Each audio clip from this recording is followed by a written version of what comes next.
तो हम देखेंगे अलंकार। अलंकार का मतलब होता है आभूषण, ठीक है। तो अलंकार जो शब्द होते हैं वो कविता की सुंदरता बढ़ाते हैं, ठीक है, कविता की सुंदरता बढ़ाते हैं। हमेशा जो अलंकार होते हैं क्या वो कविता की सुंदरता बढ़ाते हैं? हाँ, वो कविता की सुंदरता बढ़ाते हैं, ठीक है। जो गद्य हो यानी कहानियाँ वहानी होती हैं, इनके अंदर हमें अलंकार नहीं मिलते हैं, ठीक है, हमें कविता के अंदर ही मिलते हैं अलंकार, ठीक है। तो ये इन्हीं की सुंदरता बढ़ाते हैं। ओके, तो ये अलंकार जो होते हैं ये दो तरीके के होते हैं, एक होते हैं शब्द अलंकार और एक होता है अर्थ अलंकार, ठीक है। शब्द अलंकार ऐसे अलंकार होते हैं जो शब्दों से, ऐसे अलंकार जो शब्दों से कविता की सुंदरता बढ़ाएं, वो शब्द अलंकार होते हैं, ठीक है। दूसरा आते हैं हमारे अर्थ अलंकार।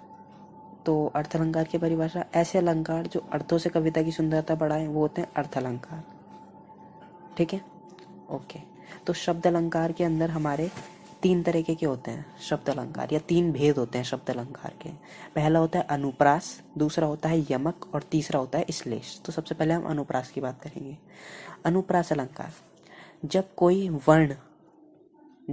वर्ण पंक्ति में बार बार आए और उसके आने से पंक्ति में चमत्कार उत्पन्न हो, तब वहाँ अनुप्रास अलंकार होगा, ठीक है। जब कोई वर्ण जो है वो पंक्ति में बार बार आता है, ठीक है, तो वहाँ पे उस पंक्ति में अनुप्रास अलंकार होगा, ठीक है। ध्यान देने वाली बात यह है कि वहाँ पे वर्ण लिखा है, वर्ण यानी एक सिंगल अक्षर, ठीक है, ना कि कोई शब्द, ठीक है। दूसरा आता है हमारा यमक अलंकार। यमक अलंकार के अंदर क्या होता है कि कोई भी शब्द जो होता है वो, इसके अंदर शब्द रिपीट होते हैं, इसके अंदर शब्द दो या दो से ज़्यादा बार आता है, ठीक है, ठीक है। तो यमक अलंकार के अंदर क्या होता है, शब्द क्या होता है पंक्ति में बार बार आता है, और उस शब्द का जितनी बार वो शब्द आता है उतनी बार उस शब्द का अर्थ अलग होता है।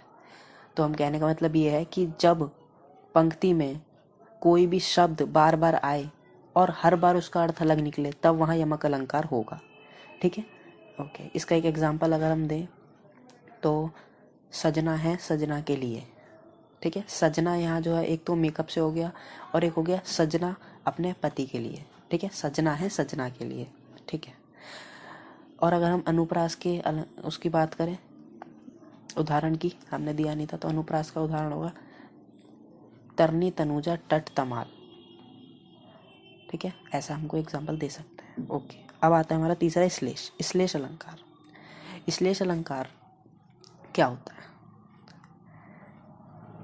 जब पंक्ति में कोई भी शब्द एक ही बार आए लेकिन उस शब्द के अर्थ अनेक निकले, तब वहाँ श्लेष अलंकार होगा।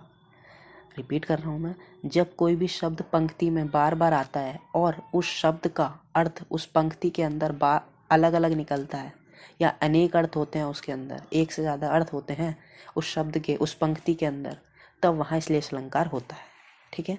मैं एक एग्जाम्पल दे रहा हूँ, रहीमन पानी राख ये बिन पानी सब सून, पानी गए न उबरे मोती मानुस चून। तो यहाँ पानी जो है, ठीक है, पानी जो शब्द है वो किसके लिए यूज़ हो रहा है, मोती, मानुस यानी इंसान, और चून यानी आटा, ठीक है, तीन लोगों के लिए यूज़ हो रहा है पानी शब्द, ठीक है।